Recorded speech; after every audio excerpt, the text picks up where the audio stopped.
आपल्या निशिक दिवस गेले आहेत. काय? अरे कोणी सांगितलं तू काय? हो, काय बोलतास तुम्ही? आपण जेव्हा घरातून निघालो तेव्हा तिचा हात धरला होता मी. आताच्या नाडीवरून माझ्या लक्षात आलं की आपली निशी आता 2 जीवांची आहे. पण माका रस्त्यात काय एक बोलला नाहीस. कसं बोलणार उमा? निशीची अवस्था बघून मी गप्प राहिलो. माका अजूनही आश्चर्य वाटतंय की या गोष्टीबद्दल निशीच्या सासरच्याने कोणीच आपल्याला काय सांगितलं नाही का? सगळ्यात महत्वाचं म्हणजे सुनेच्या कुशीत पहिला नातवंड घातला देवान. त्याचे किती लाड कोड करूक वयेत, पण ह्या असं काय वागतात? आणि दादा, एवढी मोठी आणि आनंदाची बातमी नीरज आणि नीरजच्या घरातले गप्प कसे रावले? दादा मामा, नीरज निशीला या अवस्थेत सोडून बाहेर कवी कसा काय जाऊ शकतो? तुमच्या लक्षात येतंय का? ह्या अशा अवस्थेत निशीने स्वतःला कोंडून घेतलं होतं, तेही उपाशी. अरे दादा, नीरज राव नव्हते मग मेघनाबाईंनी निशी सोबत राहूक नको? रात्री अपरात्री ते का काय झालं असतं म्हणजे कोण जबाबदार होता? हे बघ लाली, आता या सगळ्या प्रश्नांची उत्तरं शोधण्यापेक्षा, या विषयावर बोलण्यापेक्षा आपल्याला निशीला आधार द्यायला हवा.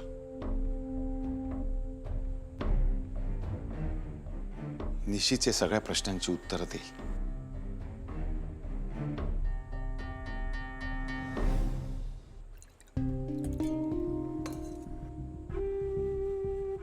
निशी, एक पाणी पिऊन घे, तुला जरा बेटर वाटेल.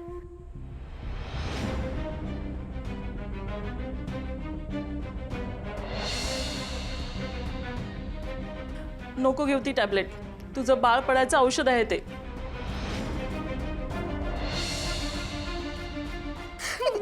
मला नको पाणी. निशा, तुम्ही जा इथून, मला नको. निशी, काय झालं? मला नको. मी नाही घेणार आहे. मला नको. तुम्ही निघून जा इथून. मला नको. तुम्ही निघून जा म्हटलं ना. मी तेच घेणार नाहीये. तुम्ही निघून जा इथून.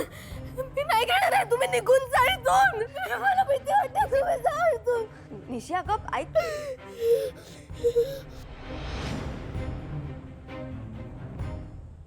निशी, ओवी, अगं काय झालं निशीला? का ओरडली ती अशी?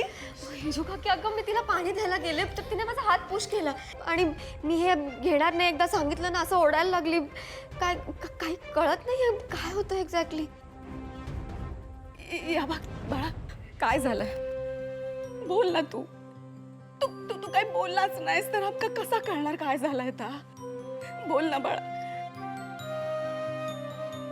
माका वाटतं ना ते का ना कोणीतरी जबरदस्तीन काहीतरी खाऊ किंवा पिऊ घातलं नसत, त्याचं पलटवारीने असं केलं. म्हणजे काय म्हणायचं का तुला लाली? हा दादा, त्याशिवाय निशी असं वागूचं नाही.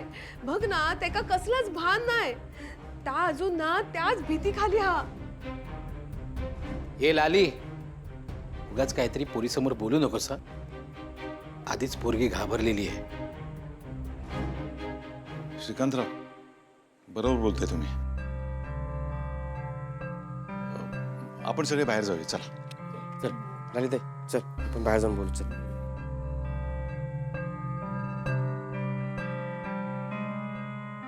थांब उभी बाळा.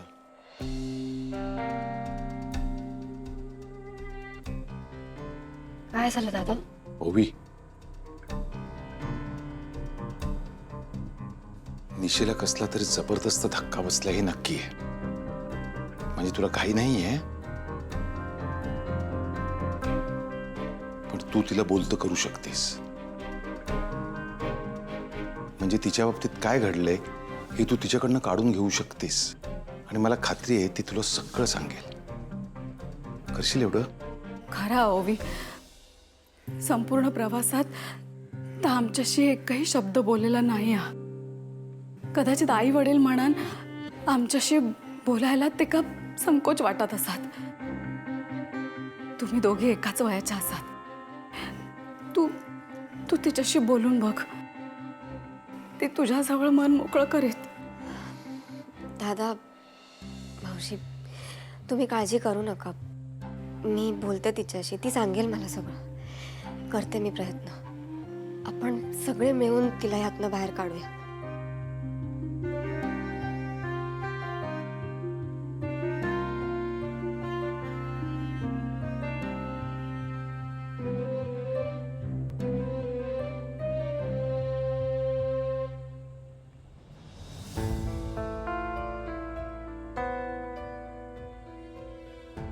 निकी, मला सांग की मी हजबंड म्हणून कुठे चुकलो? सांग. अजिबात नाही. असं का वाटतंय तुला? Rather your a perfect husband. नाही, निशिला असंच वाटतं. तिला वाटतंय की मी तिच्याकडे लक्ष देत नाहीये, तिला वेळ देत नाही, तिची तिची तिची काळजी घेत नाही. आता तू मला सांग, आज दिवसभरात मी तिला किती कॉल्स केले ना? उचलला तिने माझा एकही कॉल? एवढा राग? आणि मी तिला सॉरीच बोलायला कॉल करत होतो ना, मग उचलायचा तरी माझा कॉल. आता तू मला सांग, अजून काय करू मी की तिचा माझ्यावरचा राग कमी होईल?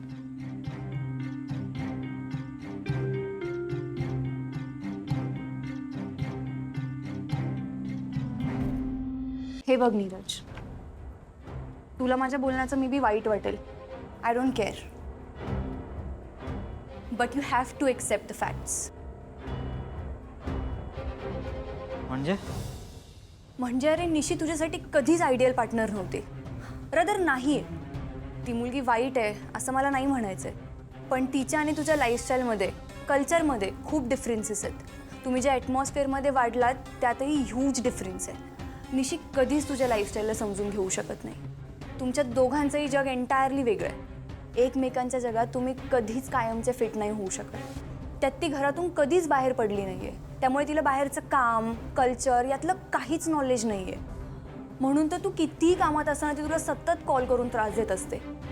म्हणजे यार अशी कुठली बायको वागते नीरज? बरं मला एक सांग, तुला तुझी पर्सनल स्पेस नको का? सारखंच तुझ्या लाईफमध्ये का लुडबुड करते ही मुलगी? मला सांग आता, कशी आहे तुझ्यासाठी ती परफेक्ट मॅच?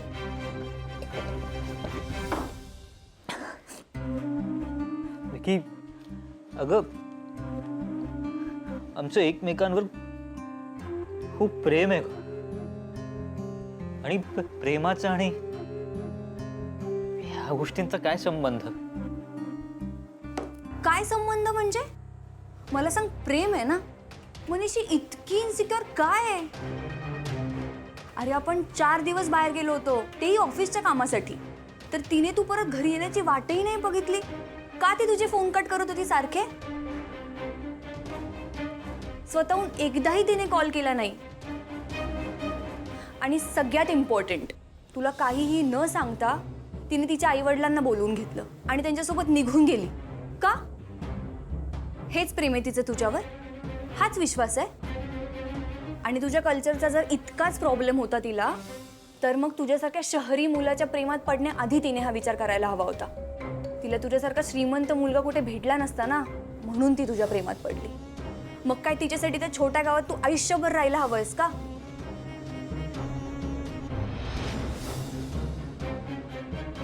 मी तर म्हणते तू तिला अजिबात कॉल करू नकोस. आता तिचे आई वडील तिला काय सल्ला देत आहेत तू हे बघ.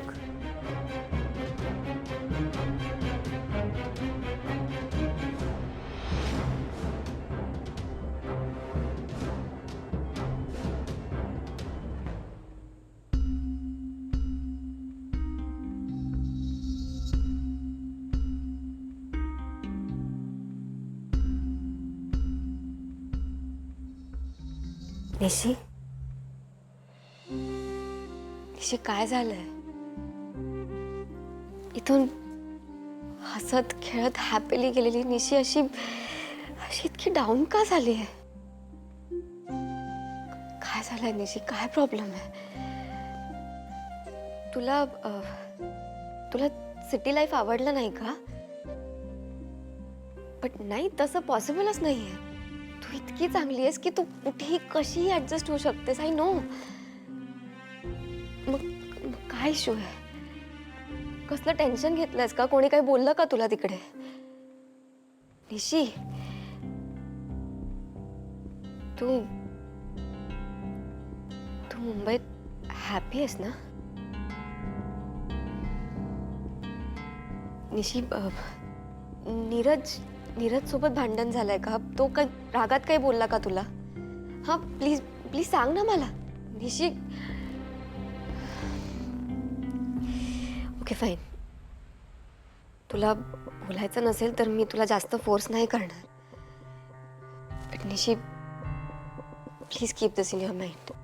हे बघ, दुःख मनात ठेवलंस ना तर तुलाच खूप त्रास होईल. बट तू जर हे सगळं शेअर केलंस ना तर मन मोकळं होईल तुझं. बरं वाटेल तुलाच. निशी, प्लीज सांग ना काय झालंय. हे बघ, काही प्रॉब्लेम असेल आणि तू घाबरली असशील ना तर लक्षात ठेव की तू आता आपल्या घरी आली आहेस. हां, तुला इथे सगळे सपोर्ट करतील. निशी, घाबरायचं काहीच कारण नाहीये. प्लीज निशी. निशी,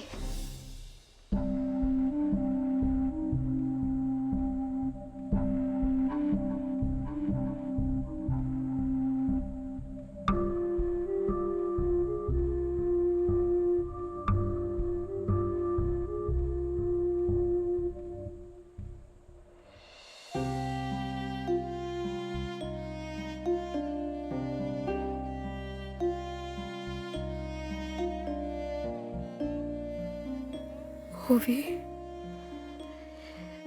निशी, बोल. प्लीज बोल. काय झालंय? मी ह्याच्यासाठी आले ते.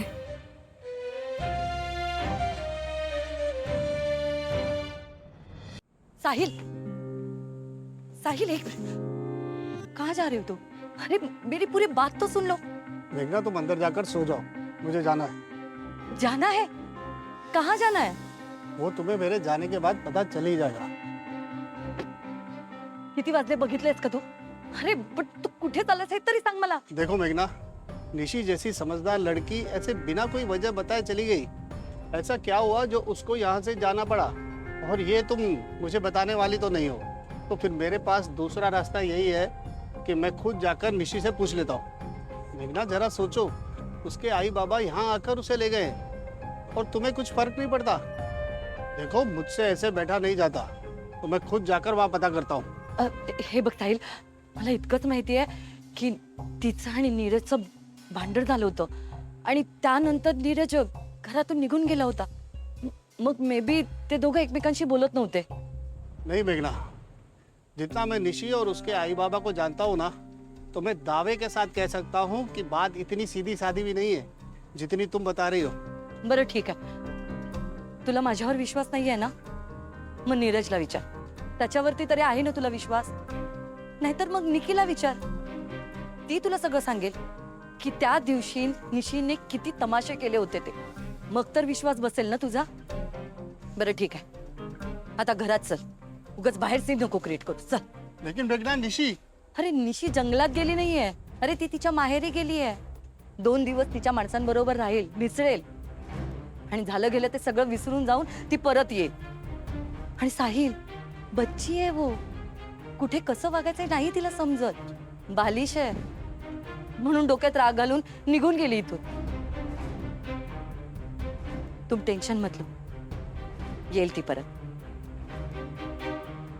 अब तुम जाओ, मैं बैग लेके आती हूँ.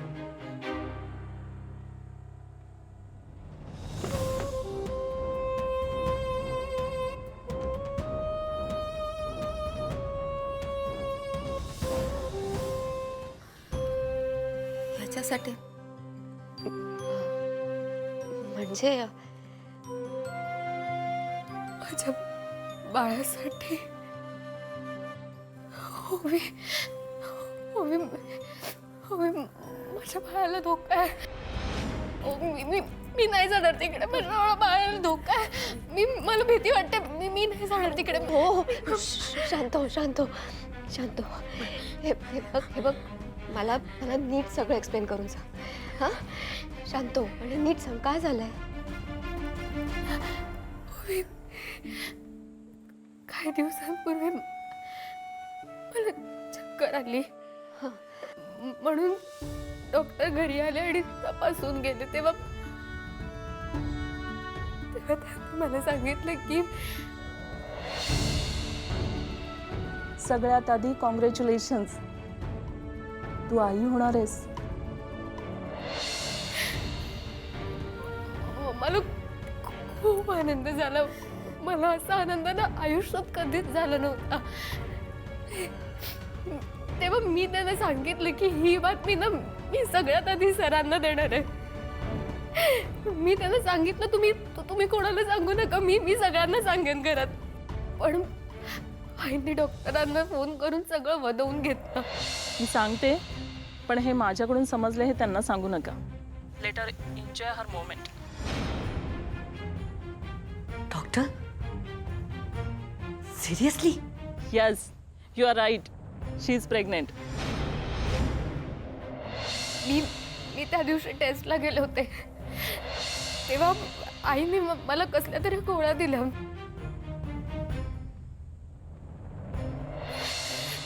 मी त्या गोळ्या घेणार तेव्हा मला डॉक्टरांनी अडवलं.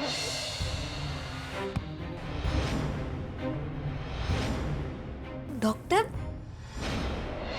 मी त्यांना विचारलं की काय झालंय. त्यांनी जे मला सांगितलं ना ते ऐकून माझ्या पायाखालची जमीन सरकली. काय काय काय सांगितलं त्यांनी? नको घेऊ ती टॅबलेट. तुझं बाळ पडायचं औषध आहे ते.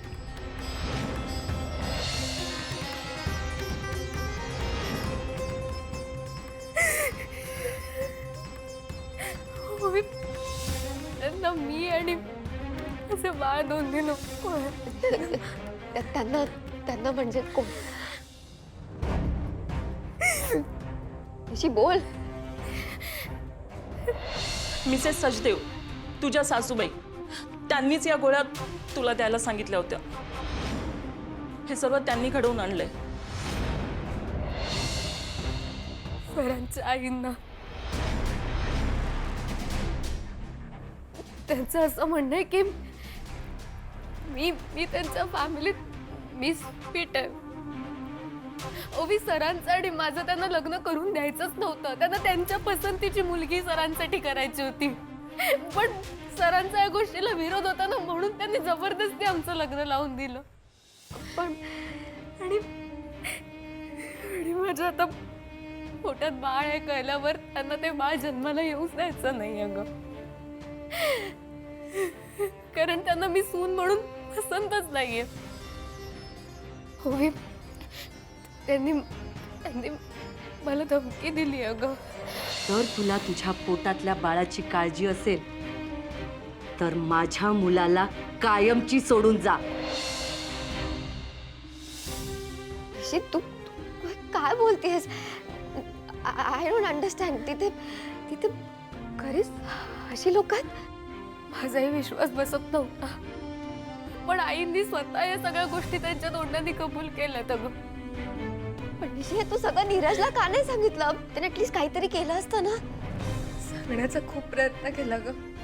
पण सरांचं ऑफिस, पार्टी, त्यांचं मीटिंग आणि त्यांची मैत्रीण, या सगळ्यात मला वेळ कुठे आहे?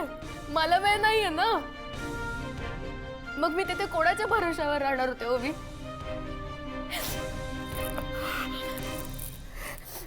नाही पण माझं चुकलंय ओवी.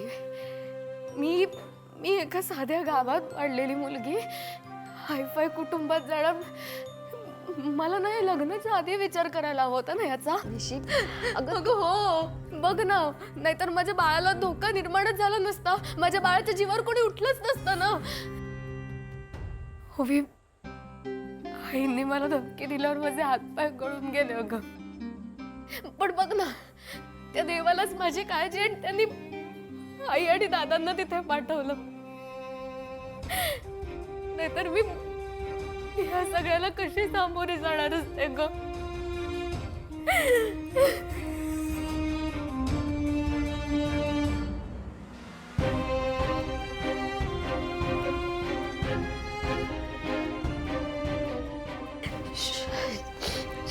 शांत हो.